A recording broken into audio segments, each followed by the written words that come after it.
Hi everyone, welcome back to Authentically Alexis. As always, I'd like to give a disclaimer that I'm not a therapist, nor am I a professional in any form. I'm not a doctor. I'm just a woman that is neurodivergent, sharing my experiences and giving my advice. So now that that's out of the way, today I want to talk about sleep disturbances or sleep issues and autism and how they correlate. So autism and sleep issues tend to go hand in hand. In fact, new research is suggesting that it may be worth putting into the DSM-5 as the diagnostic criteria because it's so common amongst people on the spectrum. So today I'm going to share kind of three key components that in my opinion, I think are like the biggest ones that people on the autism spectrum like most often have to deal with. So the first one is difficulty with transitions. Transitions can be really hard for people on the spectrum. This has to do with authentic inertia and demand avoidance. So the idea of autistic inertia is that we have a difficulty starting and stopping tasks. It's hard to get the ball rolling, and then once the ball is rolling, it's hard to stop.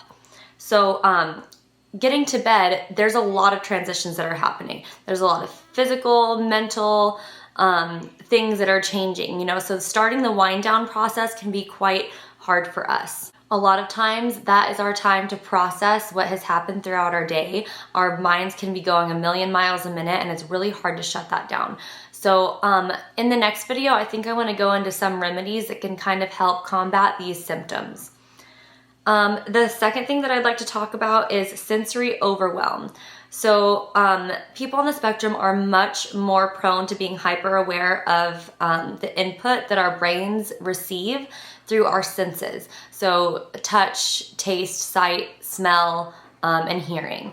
We can be either undersensitive or oversensitive. So if things aren't just right, like a lot of us have to have like a lot of things in place to be able to go to sleep efficiently. If things aren't just right, it can lead to nervous system dysregulation. So for me, particularly, what that looks like is if there's any sort of crumbs in the bed, any sort of pet hair, or anything that I can feel on the sheets, I'm very, very sensitive to. And this is actually something that my great-grandmother, who's still with us today, struggles with too. She has her whole life. So I have a lint roller right next to my bed, and my husband kind of makes fun of me, but I usually flip the blankets over and lint roll the whole bed before I get into it. Other things that people have to deal with that can kind of be like, they can be hyper aware to, is the temperature, the feeling of the blankets, if the blankets are too loose or too tight. Some people like compression blankets. You can be really hyper aware to the light in the room if there's any light getting in. Some people really don't like that. Some people have to have it totally silent, and some have to have the TV going or a sound machine. Something that I did when I was little, when I was a child, I had to have the TV running. And often it was like some of the same Disney movies over and over and over again. I would get stuck on a kick of watching, say, Cinderella or The Little Mermaid, and watch it every night for months and months and months. And when I closed my eyes, it was like I could envision the whole movie, and I had them memorized from beginning to end, all of the sound effects, all of the lines from all the characters. So I had to have that or I just couldn't sleep.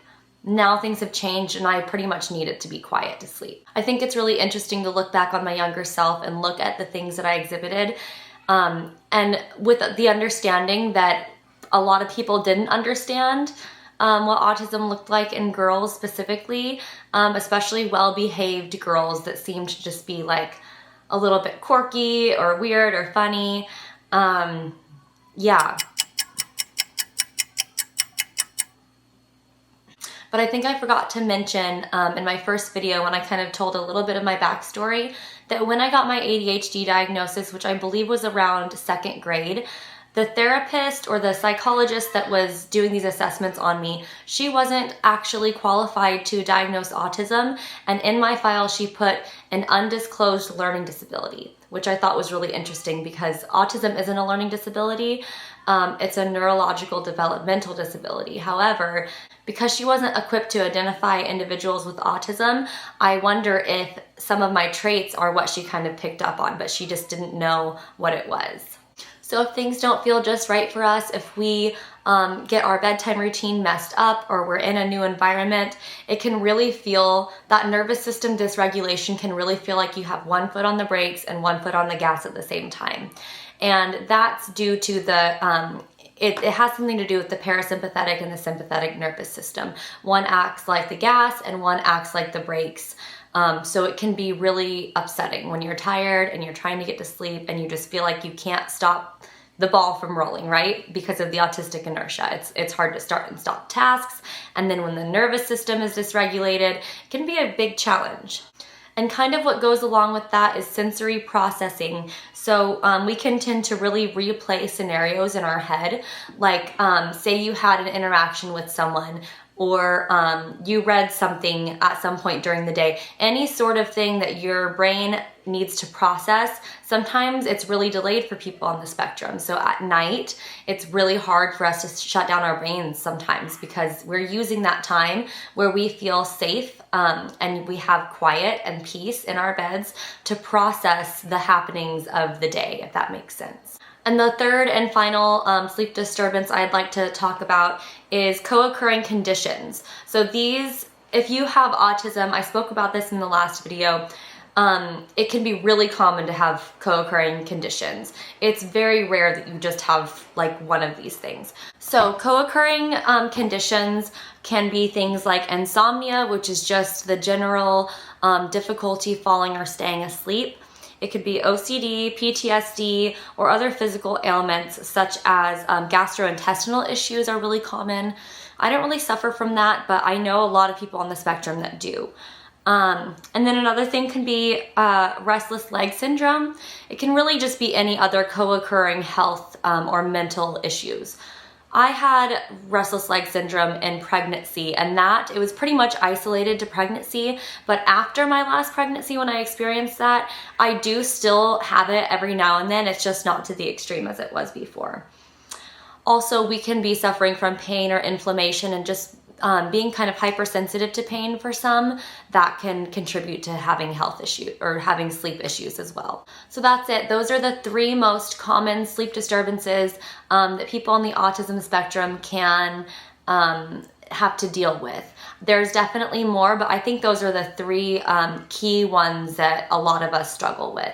So my next video, I'm going to be talking about ways to remedy this, things that you can put in place during your bedtime routine, and even practice throughout your day to help your bedtime routine go smoother. I'll see you next time.